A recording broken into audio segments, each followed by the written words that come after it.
Hi guys, আজকে Rohan video বানিয়ে দিচ্ছে। আমাদের আজকে চিকেন স্টু হবে। দেখো, প্রথমে সবজি কেটে নিচ্ছি। সবজি কেটে নেওয়ার পর চিকেনগুলো হালকা কেটে নেব ছোট ছোট পিস করে। তো সবাই জানো ওর বাবার শরীর খারাপ, ওই জন্য আমি একটু চিকেন স্টু বানাচ্ছি ওর বাবার জন্য। চিকেন কাটা হয়ে গেছে, সবজিগুলো ধুয়ে নেব। রোহন এখন ওর বাবার কাছে যাবে, এসিটা একটু চালিয়ে দেবে, বাইরে প্রচুর গরম। তো এসি চালিয়ে দিয়ে ও আবার আমার কাছে আসবে। সে দেখো, আমি কড়াইয়ে তেল গরম করতে দিয়ে দিয়েছি। চিকেন ভেজে নেব, চিকেন পেঁয়াজ একটু হালকা করে ভেজে নেব। নেওয়ার পর সবজিগুলো ভেজে নেব হালকা করে।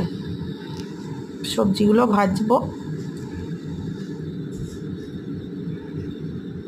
সবজি ভাজা হয়ে জল দিয়ে দেখুন চিকেন স্টু রেডি করছি, কুকারে দেব।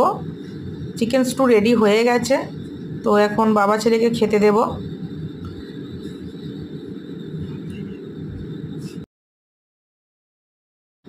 চিকেন স্টু হয়ে গেছে, ওরা খেয়ে নেবে এবারে। তো তোমাদের যদি চিকেন স্টু ভালো লেগে থাকে তো একটু সাবস্ক্রাইবার করে দিও প্লিজ। আমি ভাত খাবো, চিকেন স্টু খাবো না। চলো টাটা। রোহন খেয়ে নিচ্ছে।